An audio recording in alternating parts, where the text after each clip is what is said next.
Cardinal News is telling the little-known stories of Virginia's role in our country's march to independence.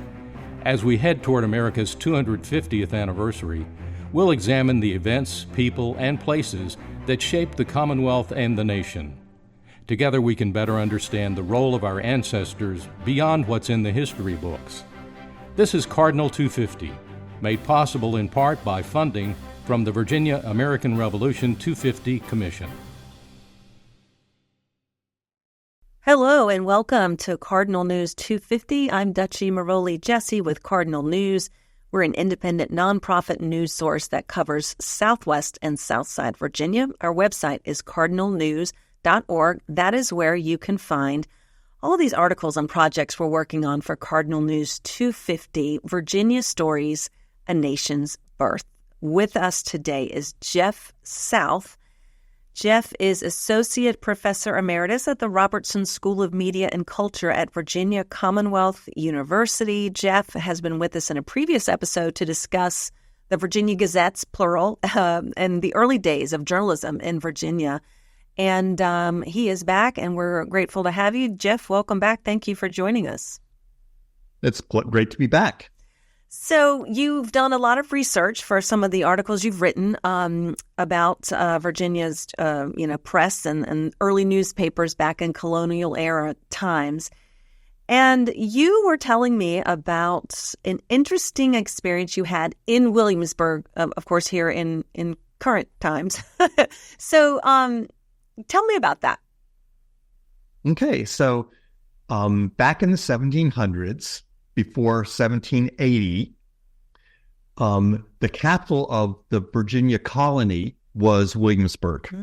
So it, of course, moved to Richmond after that, but before then it was in Williamsburg. And that is where the first newspapers in Virginia were established. The first three newspapers in Williamsburg were all called the Virginia Gazette.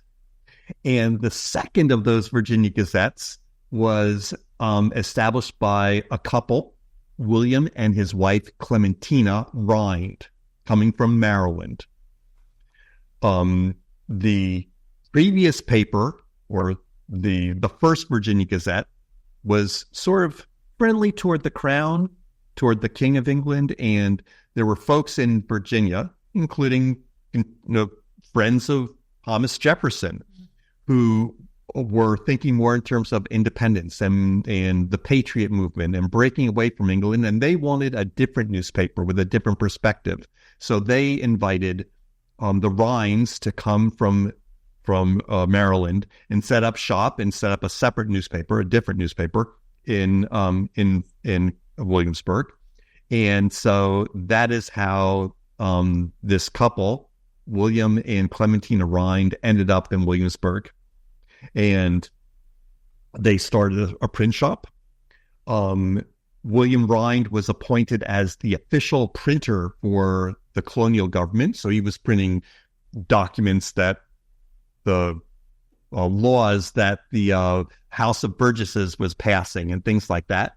And he also established a newspaper, the Virginia Gazette.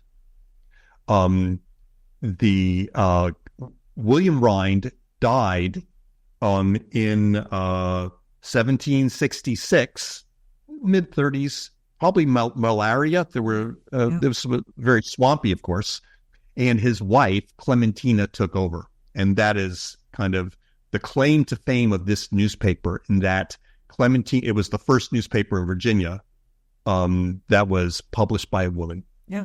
So how did you find out about Clementina? Just doing some research about the early newspapers. Clementina Rind was a real trailblazer, being a newspaper publisher, being apparently a very effervescent, widely read, knowledgeable woman, as reflected in what she printed.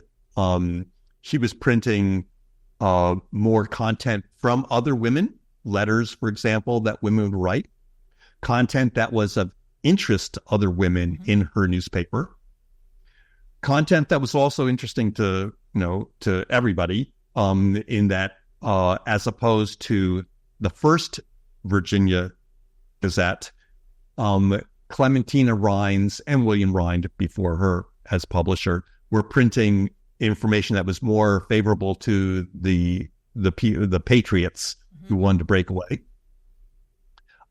Clementina Rind was, after her husband passed away, was then elected by the House of Burgesses to be the official printer for the colonies, for the colony. And so she was, in that regard, the first woman ever elected to public office in Virginia. Wow. So we were speaking earlier about an interpreter in Williamsburg who was portraying Clementina Rind. And is that how you got to meet her in person or witness her working there in Williamsburg? Is that right? I did. So the woman in question is named Emma Cross, and she is an actor, interpreter, historical reenactor, who works for for Colonial Williamsburg, the nonprofit organization that has helped revive or bring Williamsburg to look like it did back in colonial times. It's now considered like the world's biggest living museum. And so Emma portrayed Clementina Rind as part of Colonial Williamsburg's series of doing reenactments of kind of under the radar but important persons from that era. And so from 2018 to 2021, Emma Cross was on the streets of Colonial Williamsburg, channeling the thoughts of Clementina Rind. What would have been some of those thoughts, given the context of that and that rarity of a woman in that position? Yeah. So from what Emma has done, all the research that she's done and thought that she's put into it, she is pretty convinced that Clementina Rind did not think of herself as being anything particularly special. She had at least 3 children to take care of. There was a 4th child who it's unclear whether the child had died during the time that Clementina Rind was running the newspaper. But from what Emma has determined, Clementina Rind was a typical colonial woman trying to keep life together and not thinking of herself as anything special.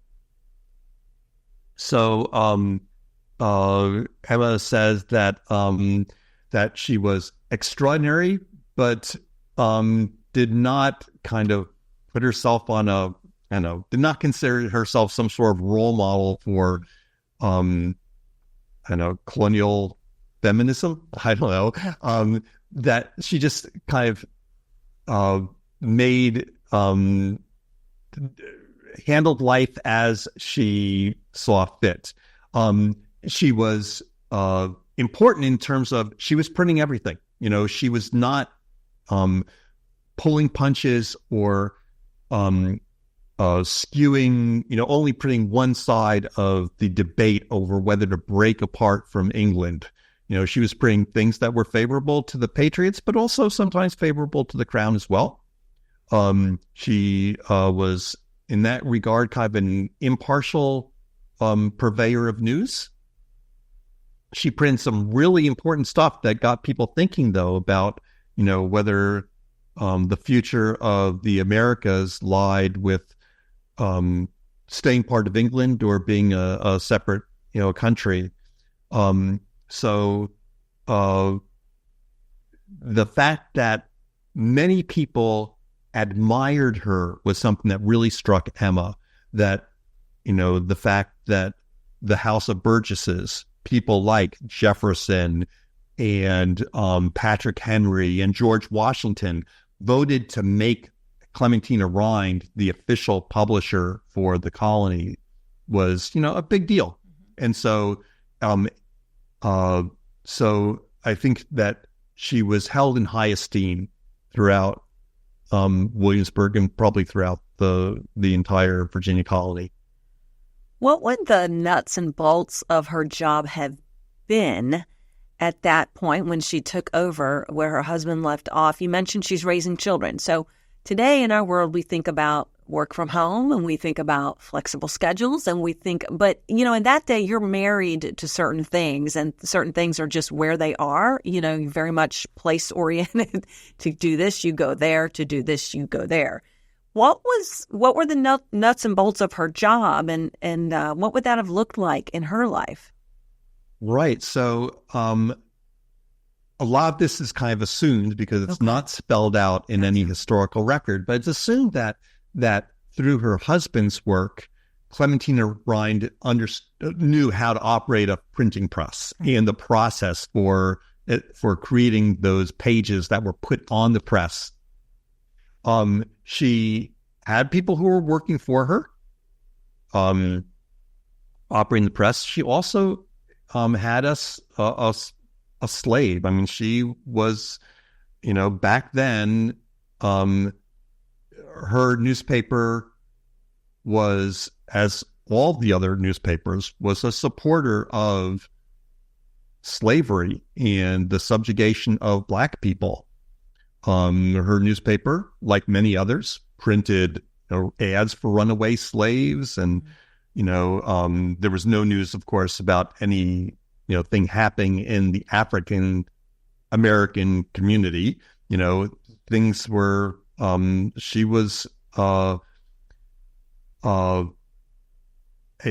product of her time, I suppose you would say. And the embodied the contradiction, if not what probably more accurately, the hypocrisy of printing stories about or printing information about freedom and liberty and independence while at the same time subjugating someone. Mm-hmm. But she had a slave who was working for her who actually ran the press. So she had people who were working for her, providing that kind of support. It's assumed that she had somebody watching the children while she was running her operation. Besides printing the newspaper, of course, she had a print shop. So she was printing other things as well. In fact, she printed this tract that had been written by Jefferson, but did not have Jefferson's name on it. It was printed it was printed by a member of the House of Burgesses, but it never said who. And it was a pamphlet that laid out why Virginia and why all the colonies should break away from England. And that was a really, really big deal. And it only had her name on it. That fact made her kind of a target, I would imagine, from the standpoint of the British government. But so I think that it's generally assumed that she's a pretty courageous person for doing things like that. You mentioned her having a slave help her with some of the tasks she had, and just as you said, a product of the times. In an earlier episode, we talked about the cost of the newspaper, and I believe you said it was at that time about 12 shillings for one newspaper, and they published about once a week. Okay, yeah, which would equate to about 6 days of work for a skilled worker. So who then can afford it at that time? Who was really able to consume this information? Right. I mean, yes, there were enough people who really put a value on that information, on having a newspaper delivered to them, that there was certainly an aristocracy in the colonies, people who owned a lot of land, of course, owned enslaved people, as well as, our mercantile, class of art, folks who worked with their hands but made a decent living. So there were enough people who, had the means to subscribe to a newspaper. And the newspaper, of course, wasn't the only revenue source for people like the Rinds or the Parkses before them. Those folks also had print shops that were printing, pamphlets and books, and had contracts with the government and with, other people that, they were making money in other ways as well. So the newspaper wasn't their sole means of survival.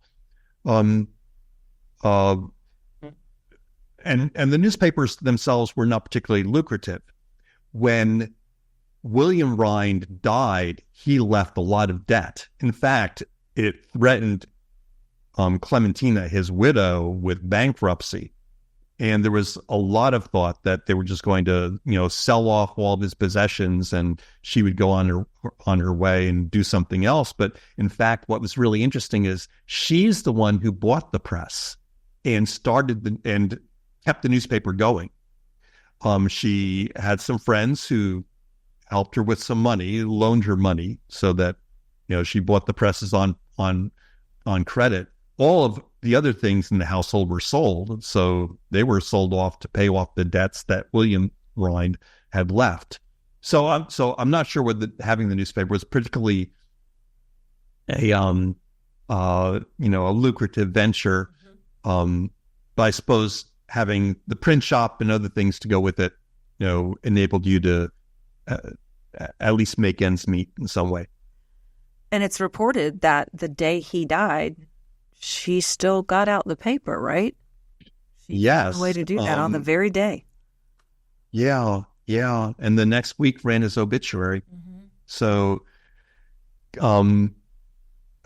clearly somebody who was well organized and had a mission, as many journalists do. I mean, if you've worked in journalism, I know you have, Ducci, and I have, and